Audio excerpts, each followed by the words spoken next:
Greetings everyone. Welcome to the lecture on democracy at work in India with reference to Naxal movement.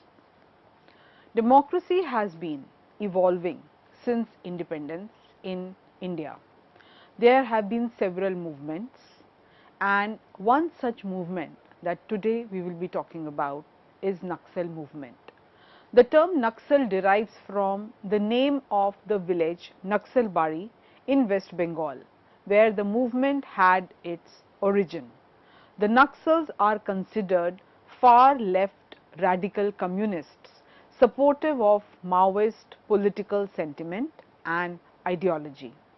Their origin can be traced to the split in 1967 of the Communist Party of India, Marxist, leading to the formation of the Communist Party of India, Marxist-Leninist.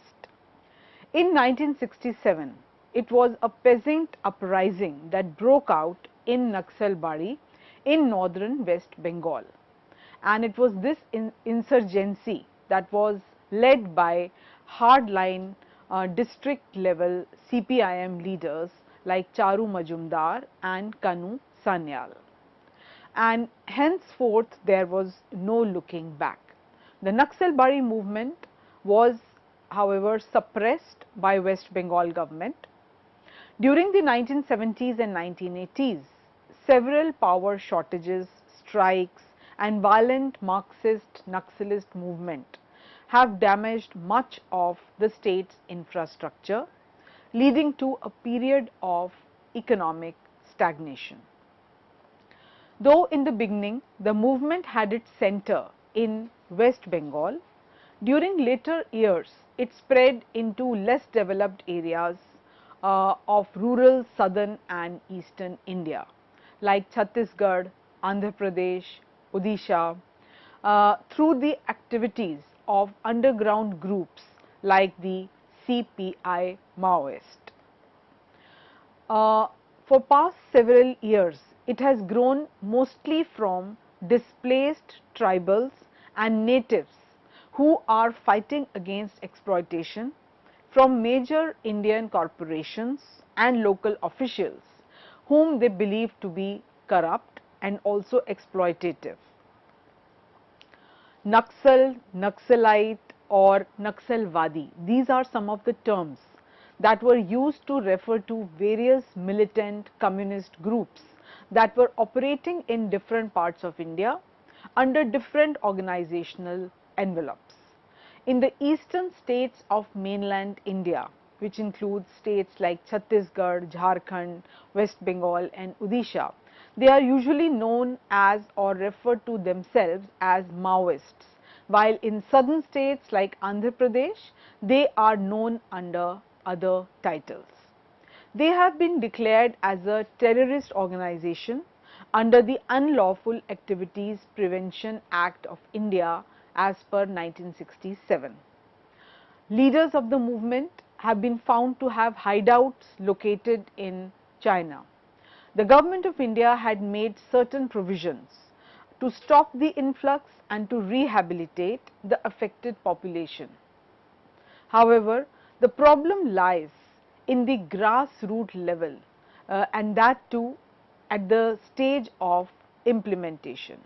While there are a number of schemes on paper, when it comes to giving the compensation or implementing those schemes, a lot needs to be done.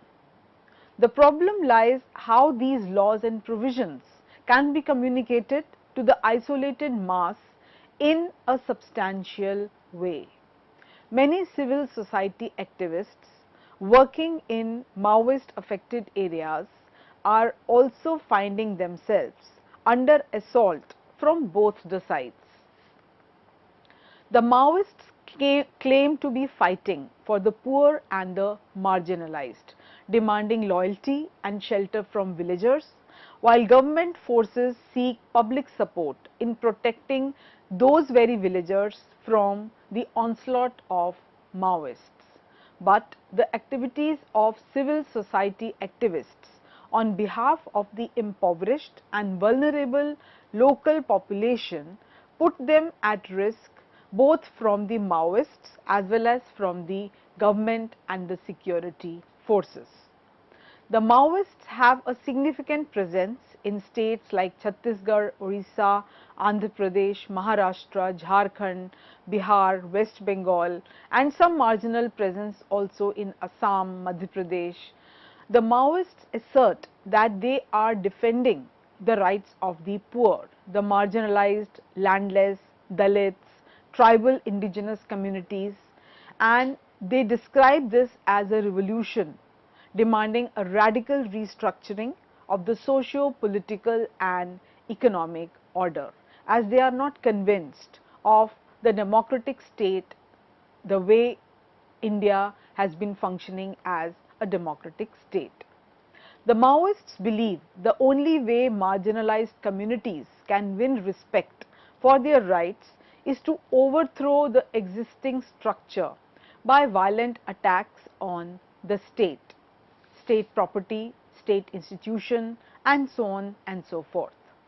Various state governments have responded to this challenge by carrying out security operations to defeat the Maoist movement, provide protection for local residents, as well as to try and restore law and order. The police in these states receive support from central government paramilitary forces as well. Various state and national forces often conduct joint operations in order to deny the Maoists sanctuary in other states. Several scholars like Mehra have underlined that the most affected states have a huge number of people who are below the poverty line. They are facing huge deprivations, especially among the marginalized sections of society, which includes Dalits and Adivasis. These respective states show a high record on crimes that are committed against the neglected groups, as well as displacement due to several economic and development projects. The tragedy has been that the poor people have not adequately been compensated for the land or the forest rights that they have lost to several development projects. In fact, 80% of the total displaced persons within this period of 1947 to 2000 were tribals. A large number of tribals were not regarded by state services as well as governmental development projects. And in fact, this kind of treatment of tribals had begun even during the colonial period with the introduction of colonial forest laws, which created so many hurdles for these tribals to even enter into the forest areas which traditionally had been their habitat.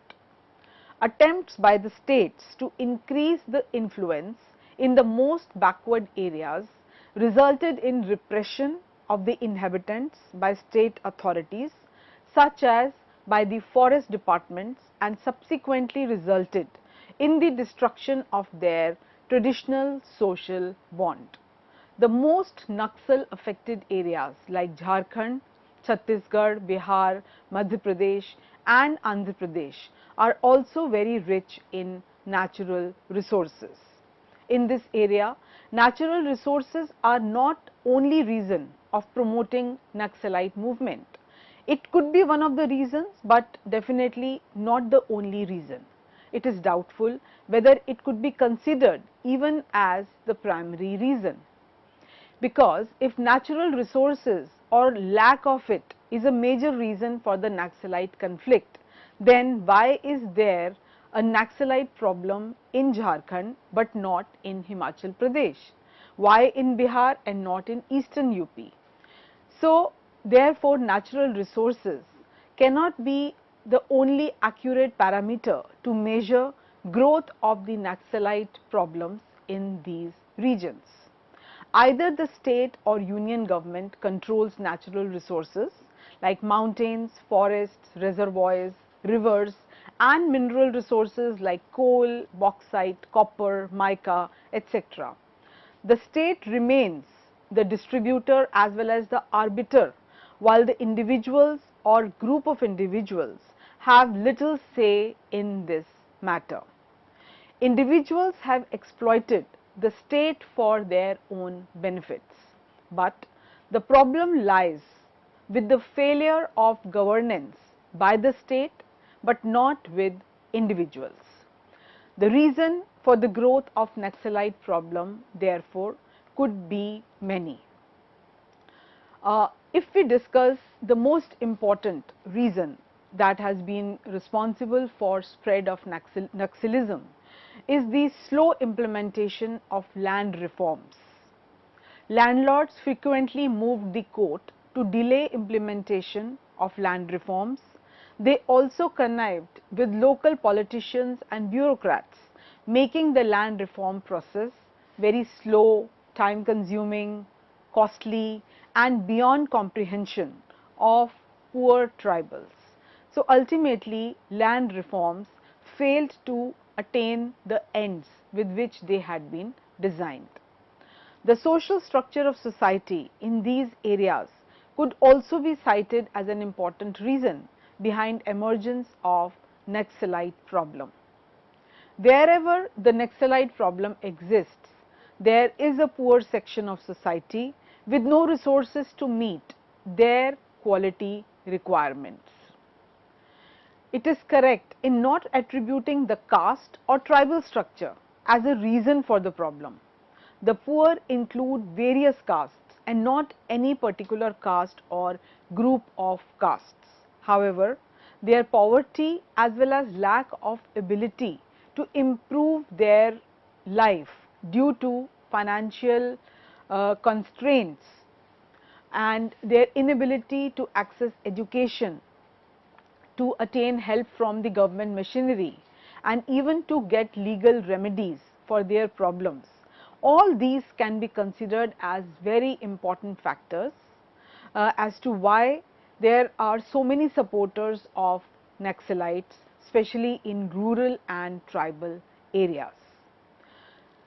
So, therefore, poverty is definitely a very important role that it is playing, and in fact, the younger generation is further venturing into very seriously dangerous situations. Little knowledge is definitely more dangerous than the complete knowledge about the problems that prevails in the rural areas and what could be the solution to those problems. The younger generation wants to have the facilities that are available in urban areas, which continues to be a distant dream given the infrastructural problems as well as the corruption that prevails and also the failure of governments to perform their duties time and again. In most of these areas, schooling is poor or it is non-existent. Hence, the rural youth fights a losing battle against their urban youth counterparts, and this forces them to return to violent means in order to attain their ends. The failure of the governments to reach out to these areas is another major reason which has helped in the growth of Naxalism in these states. The governance is either poor or worse, and in some places it is even non-existent. Popular schemes take very long to devise, but implementation still remains elusive. Even while implementing, the benefit always reaches to those who are already the haves and rarely reach those who are the have-nots and who are more in need of such remedies. So, the failure in formulation and implementation of the right schemes at the right time and targeting the right audience is a major problem which the state governments must give attention to. Despite the rise of the Naxalite problem, the states have failed to tackle it effectively by providing much needed economic and political measures. The states have failed to perform their duties of good governance, and therefore Naxalite problem has continued to exist unabated. Political interference has also played a significant role in the implementation of governmental schemes. The Naxalite groups have been collecting levies from the local population, and that also is increasing the burden on the poor masses. They collect funds from individuals, groups, even government officials as commissions for letting them function in areas that are under their control. Popular schemes take long to devise, and they are very rarely implemented in true sense of the term or the spirit. So therefore, unless and until some genuine economic political measures are undertaken, Naxalite problem cannot be countered. Political interference, again as a result of selfish leaders, or as a result of delaying the projects, or as a result of rising corruption, and also an inactive role played by the opposition parties, all these have contributed a lot in the situation. The Naxalite groups have been not only harassing the local population, but also they have tried to capture the efficient working of the local government. Since the Naxalites provide a monthly salary and uniform, they in fact have become popular among unemployed youths in some pockets also. So, it's not single factor that can be earmarked behind the spread of Naxalism, neither it is merely a question of sharing natural resources. The causes of Maoist movement in India are deep rooted. They are structural, economic, political, and also cultural dimensions are quite closely linked to this. The first is the economic situation, which is exploited by Naxalites and their extreme left ideology. India has experienced relatively a fast economic growth after independence. To facilitate and continue this development, businesses have needed more land, more natural resources, minerals, etc. On the other hand, this economic growth has been uneven among regions and has further widened the disparity between the rich and the poor. The proponents of these businesses have argued that these regions need economic development, and for this development they need to invest in these states to exploit their natural resources to generate more and more employment.